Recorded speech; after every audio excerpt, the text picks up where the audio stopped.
Warning, warning. This is a global ice out.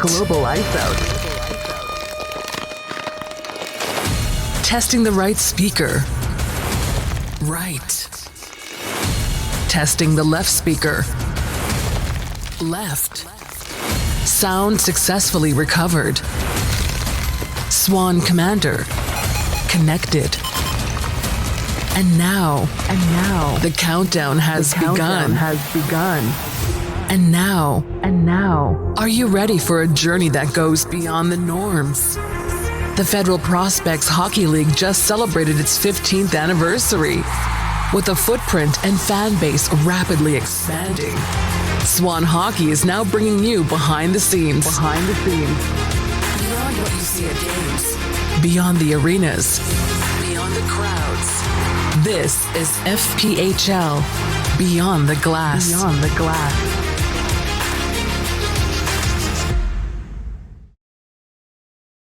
What's going on, everybody? Welcome back to another episode of FPHL Beyond the Glass. I am your host, Eric Swanek, Swan Commander on social media. We are rolling into Columbus, Georgia. We are heading over Columbus River Dragons head coach Jerome Bechard, who's been a staple in the Columbus pro hockey community for as long as I could remember. And we're diving right into this one. Let's head over. Hey, everyone. Don't forget to join the Swan Hockey Discord server. Joining is free and gains you access to our podcast chats, giveaways, season pass discussion and help, junior hockey camps and showcase discussion, NHL on Xbox and PlayStation discussion, and more. Join today for free at swanhockey.com.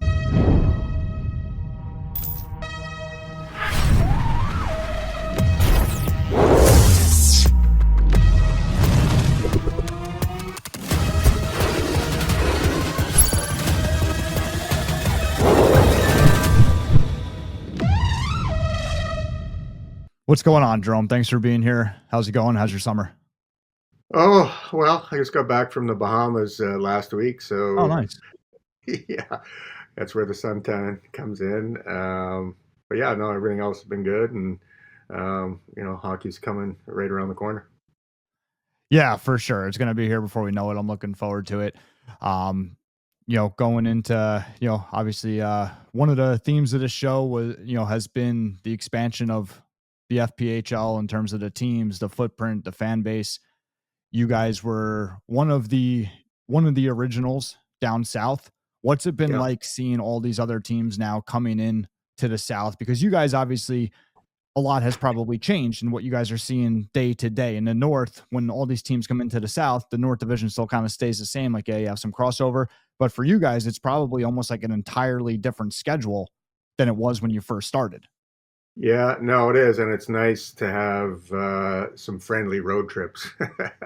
When we first got here, heck, we were in Port Huron and Watertown, twice a year, and over Motor City. And then now, we're majority on the south side, and it's nice to not go through Atlanta traffic every other week. So it's kind of nice to be down here. And and you know what, you throw in, as long as it's planned, as long as the schedule is planned correctly. Heck, I've been on the bus for 30 odd years, and 10 hours between a 9-hour trip to a 13-hour trip, no difference to me. As long as it's done properly. Yeah, it's kind of like once you mentally accept the fact that you're going to spend the day on the bus, it's just kind of 9 hours, 13 hours, and it's like, yeah. Well, we've gotten a good habit, really, kind of that fine line. What's the line to travel, like almost a day before, or heck, we've been kind of on a schedule of, if we go to South Carolina or North Carolina, Winston-Salem, or actually they're dropping Carolina, I saw yesterday, like just the Twin City Thunderbirds. If we're going to Twin City, heck, we'll just leave at midnight and get rid of all the traffic, and we'll pull in there at at around 7 o'clock in the morning and have a coffee and breakfast and get a morning skate, and then go to the hotel and get rolling. So, for the most part, those 6, 7 hour trips, we'll probably do that more times than not. And we've done it. We've done it as long as 9 hour trips. We go to Port Huron Yeah. or Motor City in the past. Like heck, leave at midnight, get there in the morning, and have a morning skate. And I mean, we're fortunate enough to have a nice sleeper bus. And Yeah, I was heck, gonna say you guys travel pretty well from everything I've heard. yeah, no, well, and you got a hotel on wheels. Is it super comfortable? It's not the king size super mattresses or whatever, but it's all comfortable, and you can get a half decent nap in on the way there, and so it's not bad. Yeah, and I mean, I'll tell you, like, even, me, I prefer to, the smaller bed and, as opposed to sitting on the bus all day. I mean, I remember, a team that I was with when we were traveling through the night, like, it was great. Like, yeah, we got on the bus after a game, just basically went to bed, woke up in, I think we woke up in like a Denny's parking lot the next morning, had breakfast, went to the rink, did morning skate. Yeah, It wasn't, yeah, wasn't, wasn't bad at all. yeah. No, that's one of the main things. So, you know what? It tends to work out fairly well with that kind of travel schedule. Yeah, absolutely. And, obviously some new rivalries and stuff as well. I'm sure, Athens is a rival. I'm sure some of the other, newer cities down south, like I said, kind of a completely different, schedule, whole different look than because when Yeah, you guys first came in, it was pretty much just you and Carolina down, or Twin City, yeah. down there. That Correct? was it. Yeah, that was it. So yeah, yeah, it's nice. And you know what? Obviously, we got the Georgia rivalry, and then down south, Mississippi, and now Baton Rouge, Monroe. I mean, obviously, those guys down there, they have their own more serious rivalry, but at the same time, it's kind of funny how rivalries go. Heck, at the end of the day, I don't like anybody. I like everybody. I like everybody. I want to beat everybody, but I Yeah. mean, when it comes down to it, yeah, there's some animosity, and then really, as the league has progressed, some of the older folks in the league that have been around, the Joe Paces and Petrantonios and all those guys, the when they played originally, they were playing each other 10, 15, 20 times a year. So they had a little bit more, and hate's a very strong word. But I You would said, say they had you said hate. hate. Yeah. They had a little bit more hate in their games. And I think that's kind of watered down a little bit. But at the same time, with Athens coming in, we didn't like those guys very much, and I don't know if you want to call it confidence or arrogance. It tends to rub you the wrong way sometimes. It's exciting, exciting seeing those rivalries form and stuff, for the fans, and it's nice too. Like, even, because how far are you guys from Athens? How far are the two cities? It's about a three and a half, about Okay, three so not hours, really. not super super close, but far enough where the fans can travel if they want to. Oh Or no, yeah, sorry, no, close enough where the fans can travel if they want to. absolutely no. Every time we've gone to Athens, we've had probably anywhere, depending on. I know we played a couple Wednesdays games there where obviously not a whole lot of people are traveling during the week, but on the weekend games, heck, we would have probably 20 to 50, maybe even 60 people there. So it's a win-win for everybody. Yeah, absolutely. And I wanna switch gears and come over to you now. So, as a player, you were drafted in the National Hockey League. You've Yep, obviously been around the block as a player and a coach, and you've spent a lot of time in Columbus. You first arrived to Columbus as a player, correct, in the ECHL, or as yep. a coach in the ECHL? Did you come there? You came there as a player, right? I came as a player. We were in the Central Hockey League. Yeah, Okay. 90. When was it? 96.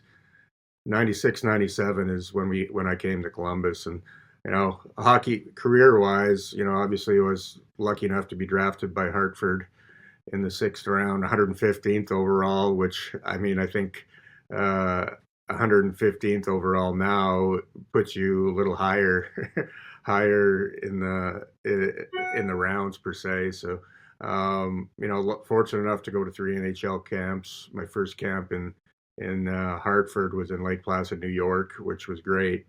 Um, Gordie Howe was there playing tennis, and Yeah, that's cool.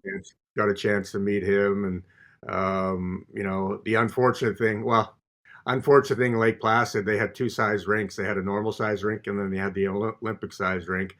I can't skate a lick, and I pretty much pulled the Olympic size rink every practice we were on. I'm like, son of a. And you know what? At that time too, coming out of a strong year in junior, um, you know what? You have a little confidence. I'm here, and I got drafted. And my first year, I was not prepared for the NHL for training camp.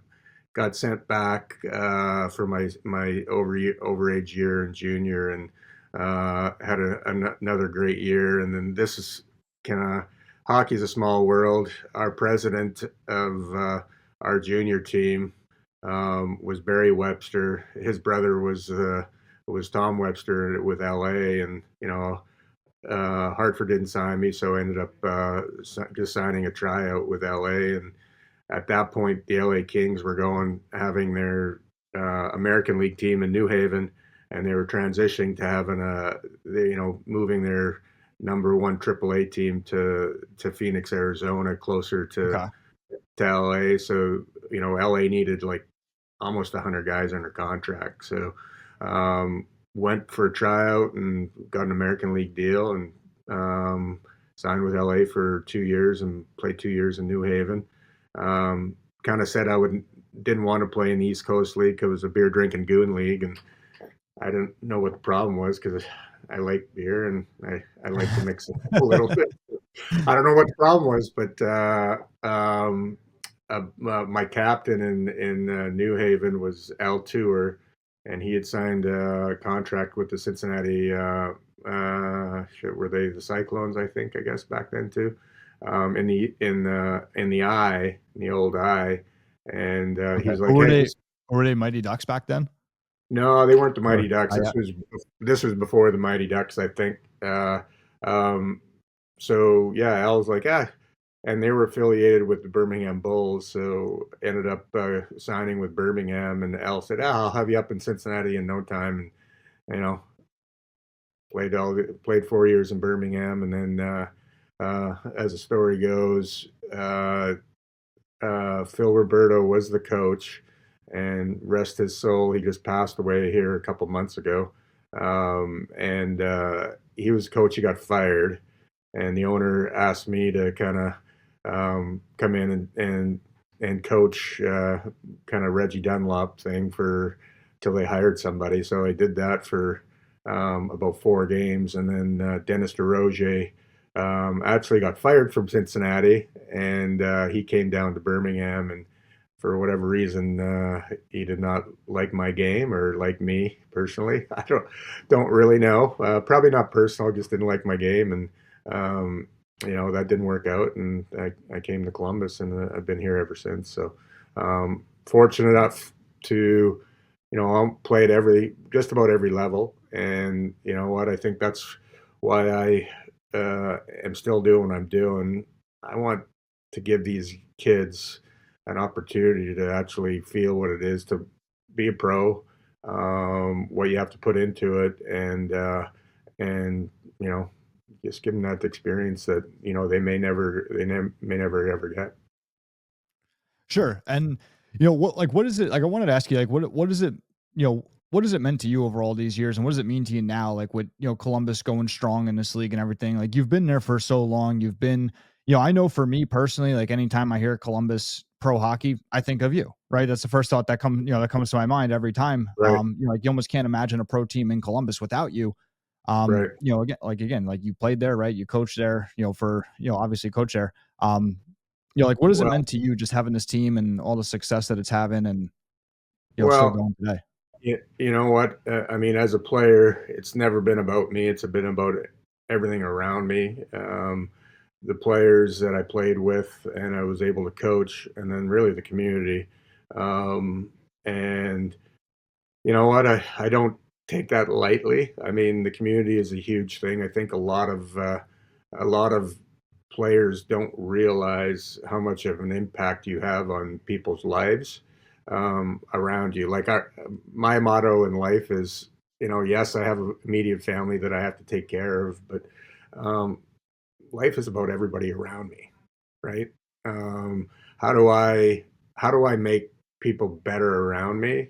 And one, you surround yourself with good people, and you know, just you know, that's the motto. How do you make your teammates better? How do you make you know, the gas station attendant's life better? You know what? You never know. Take a little time. Anything in life, all people want in general is to be loved and to be listened to. And I think that's part of everything. Is just, you know, sometimes we talk too much and we don't really listen. And you know, so for me to be here for 30 years, like this community means everything to me, and they've adopted me, and you know, a Canadian from Regina, Saskatchewan. You know, I'm kind of a southern guy now, and you know, I'd like to think I mean a lot to the community, and this community means a lot to me. So pretty lucky to be here that long. Yeah, and for sure, that's awesome. And what are some of the things that like you guys do there on a daily basis? Like all those, those qualities and stuff that you just described. Like, what are some of the things that you guys are doing there with the players and stuff on a daily basis to instill those values in the day to day, in the in Well, the players day to day? yeah, you know what I mean. I think it's all the little things, right? I mean, it's not always Yeah, about money. It's about how you get treated. You know, making sure that all the players have a nice bed, nice bedroom, all that stuff. Our booster club is by far one of the best. You know, not that they go crazy, but I mean, and you know, kind of if you relate it to junior, I mean, we don't have billets, but at the same time, you know, everybody kind of gets a host family, and you know, you kind of make it for what it is, right? If you basically hit it off with the family, heck, you can go hang out and you know have a little bit of uh, away time from your teammates, which I think is good sometimes.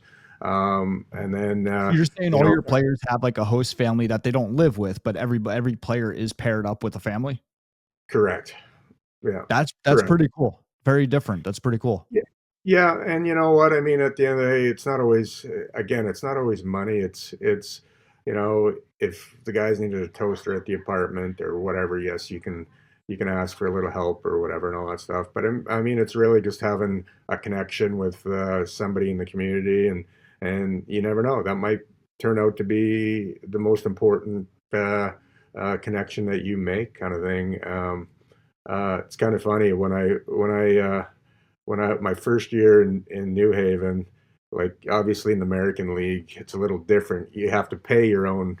You have to when the Yeah. big team tells you're on the team. Hey, yeah, go find yourself a place to stay. Well, if it's at Christmas time and you got 3 more months left, like you're kind of left out. So I was in a hotel my first year until almost Christmas time, and I remember Wally and Helen Ames in New Haven, Connecticut. An older couple, but 65, 70. After every game, they used to hang out.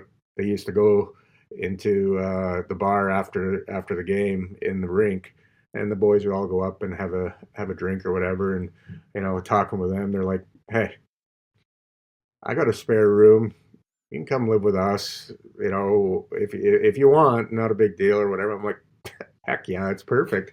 You know, so you That's go in awesome. and, you know, I was there for, you know, for almost 3 months, and we hit it off and they were great. And kind of that way, I don't know. That that's one thing that's really important in Columbus that really attracts things. And then really, you know, we practice at 10 o'clock every morning, you know, and, you know, it's, the little things that I instill is, you know, the only thing the only thing you can control, you can't control my thoughts as a coach.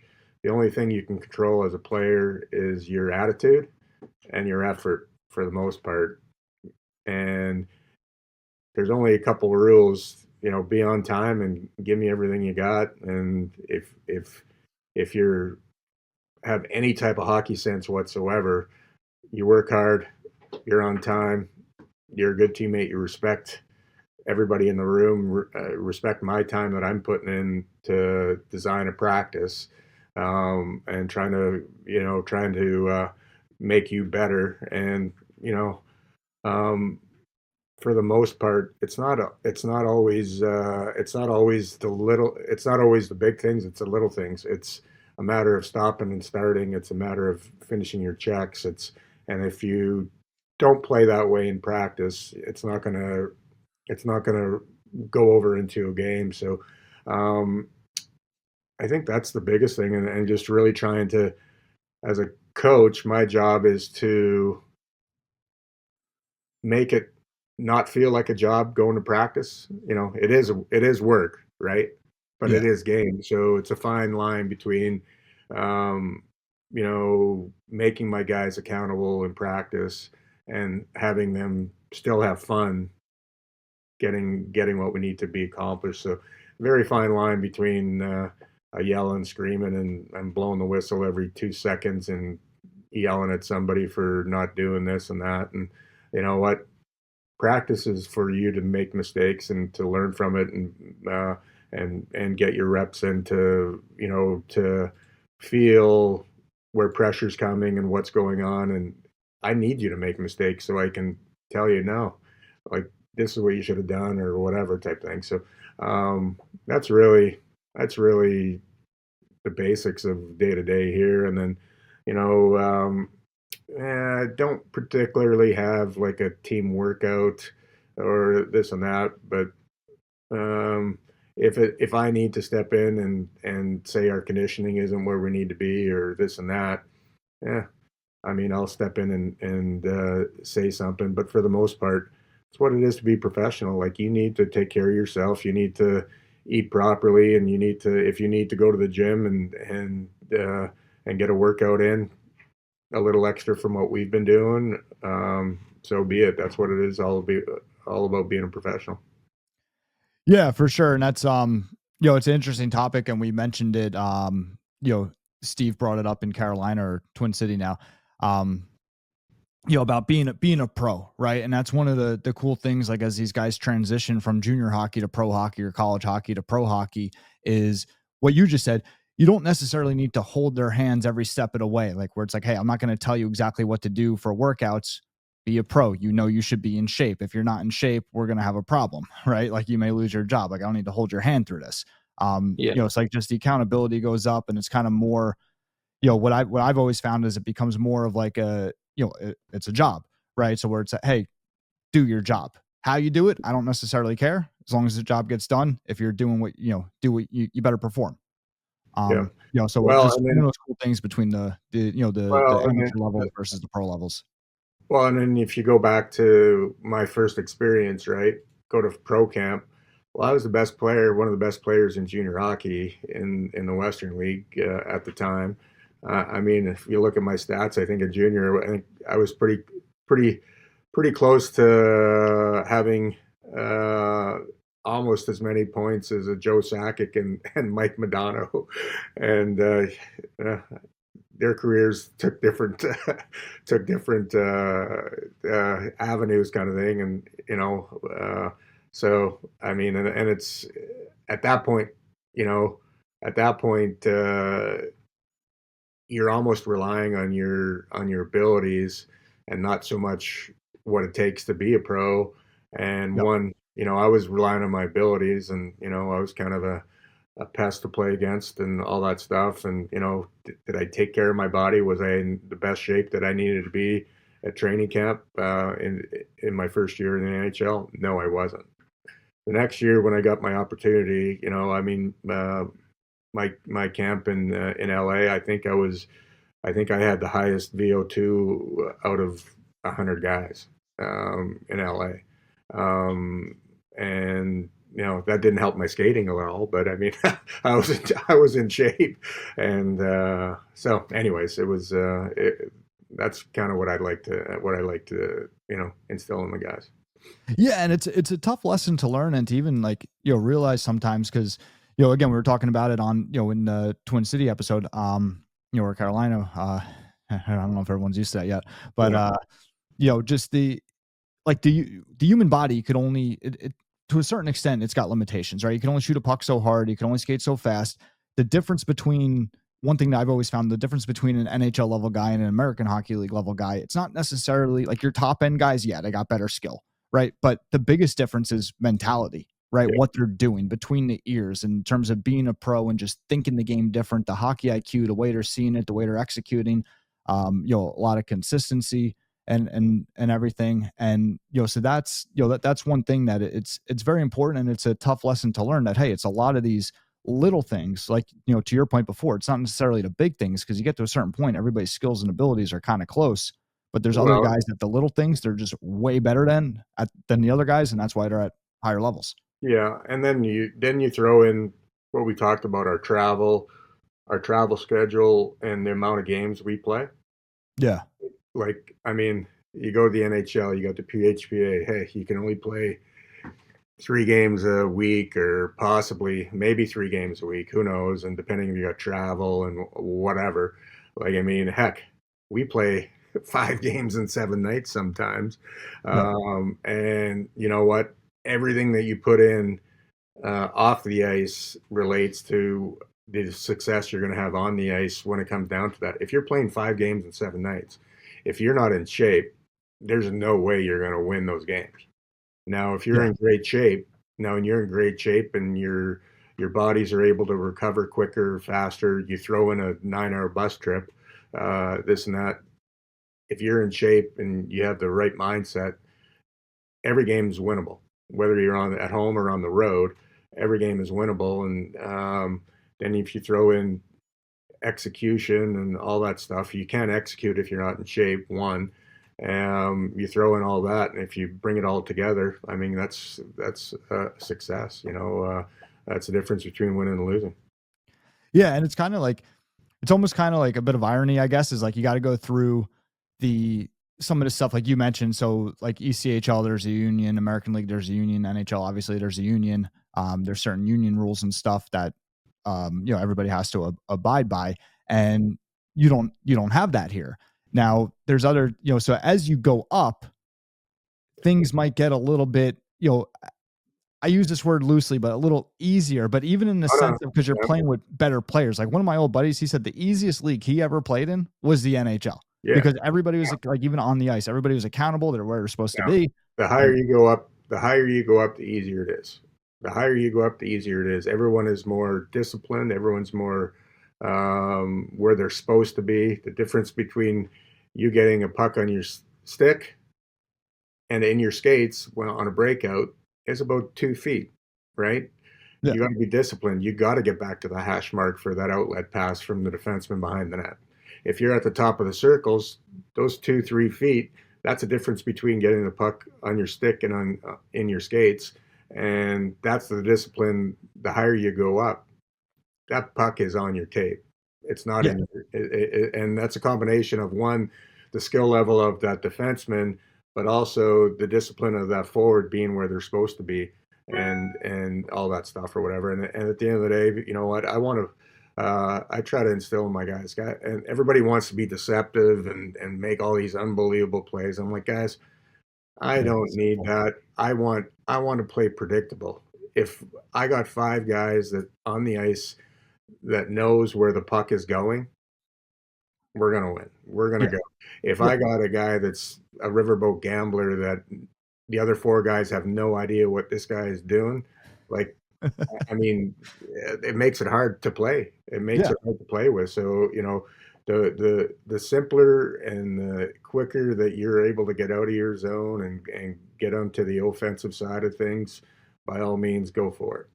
Yeah, yeah. I remember when we were having that conversation. My buddy told me yeah, he's like NHL was the easiest league I ever played in. He's like, dude, he's like, I made so, and I think he was exaggerating, but he's like, dude, he's like, I made so many blind passes. He goes, I used to just throw it. He's like, everybody was where they're supposed to be. It was great. I just take the puck and throw it. And the guys got it. We're breaking out. Like, before I went to my first NHL camp, I asked Mike Keane. He was my captain in Moose Jaw, and obviously he went on to be captains Montreal, Dallas, Colorado. He's got, I don't know, 2 or 3 Stanley Cup rings. Before I went to my first training camp, I'm like, Keener, what do I need to do as a winger? He's like, hey, your job is to get the puck out of the zone. I mean, if you get it, it's got to get out. And, so that's all I concentrated on. Yeah. First couple of years. And, anyways. And again, guys at that level, I get the puck on the wall, whether it's a chip or a direct pass to the centerman, he's there. He's there. And it makes those other guys make you look good too. So anyways. Yeah. Anything you want to close with? Anything you want to say to the fans? No, you know what? I mean, I look forward to another great season. Our fans in Columbus, as far as what I got coming into training camp, we're missing a couple guys. We're missing a couple important people from last year, but we'll have a good nucleus. We're going to be young and hungry. I know we got 2 good goalies, and our back end is solid. We're going to have to work a little harder to score some goals, but we'll see what happens. But I'm pretty excited with what we got. So I'm excited. I'm excited to see you guys. All right. Well, sounds good. I appreciate it. Yeah. Thank you, Jerome. Appreciate you doing this, and I'm sure we'll be talking again soon. All right. See you guys. Thanks, Jerome. Hey guys, our new merch drop is live now on SH360. Visit 360.swanhockey.com and you can access it now. Once an item is gone, it may never return. You can also check the time capsule for older items. All SH360 purchases have season pass points attached. Just make sure that you use the same email address on SH360 as you do for Swan Hockey Digital. For more information or help with season pass, join the Discord. And there you have it, your Beyond the Glass look into the Columbus River Dragons. Let's do our proof of attendance token code for this episode. The proof of attendance token code is going to be FIRE. Enter the code at swanhockey.io on the podcast page, and you will be eligible to receive your proof of attendance token for watching or listening to this episode. Reminder, those tokens double as raffle tickets. Be sure to check out the Swan Hockey Discord server for announcements on future raffles. We've had a few really, really cool ones so far, and those tokens will also have your season pass points attached to them for anybody that is participating in season pass, our free rewards program. We have added Fed boxes into season pass. Little hint, you'll find them in between tiers. So Fed boxes, they contain rewards. You don't know what you are getting until you open it. It could really be anything.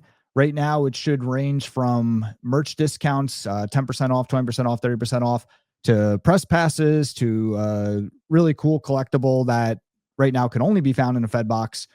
And and these could be shuffled. The rewards inside could be shuffled at any point, added, removed. But once you open the Fed box, whatever you get, you own it. So check those out if you didn't see the announcement in the Discord. And that's going to do it for this episode. I'll see you guys soon. Thank you for being the best part of this episode of FPHL Beyond the Glass by Swan Hockey. We will see you soon.